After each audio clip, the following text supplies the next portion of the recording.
بسم اللہ الرحمن الرحیم۔ مصر میں زمانہ جاہلیت سے یہ دستور چلا آ رہا تھا کہ جب بھی دریائے نیل ٹھہر جاتا تو ایک حسین اور خوبصورت لڑکی کو قتل کر کے دریا کے حوالے کر دیا جاتا تھا تو دریائے نیل پھر حسب معمول چل پڑتا۔ حضرت عمر رضی اللہ عنہ کے دور خلافت میں جب مصر فتح ہوا اور حضرت عمرو بن عاص رضی اللہ عنہ وہاں کے گورنر مقرر ہوئے تو اس وقت بھی حسب معمول دریائے نیل کی روانی ختم ہو گئی اور وہ ٹھہر گیا۔ اس موقع پر حضرت عمر بن عاص رضی اللہ عنہ سے لوگوں نے اس دستور کا ذکر کر کے اس کے مطابق عمل کی اجازت چاہی۔ حضرت عمر بن عاص رضی اللہ عنہ نے فرمایا کہ یہ جاہلیت کی رسم ہے، ہم ایسا نہیں کریں گے، البتہ امیر المومنین حضرت عمر رضی اللہ عنہ سے میں مشورہ کروں گا۔ چنانچہ حضرت عمر نے حضرت امیر المومنین کو خط لکھا اور اس واقعے کی پوری تفصیل بیان کر کے مشورہ چاہا۔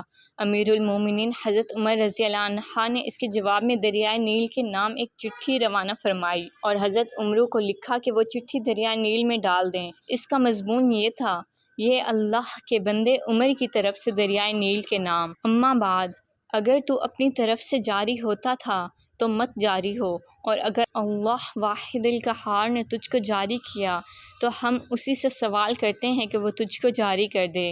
حضرت عمر بن عاص رضی اللہ عنہ نے یہ چٹھی دریائے نیل میں ڈال دی۔ ڈالنا ہی تھا کہ دریائے نیل خوب تیزی کے ساتھ رواں ہو گیا۔ میری ویڈیو آپ کو کیسی لگی؟ اپنی رائے کا اظہار کمنٹ میں ضرور کریں۔ مزید ایسی ویڈیوز کے لیے چینل کو سبسکرائب کریں۔ جزاک اللہ۔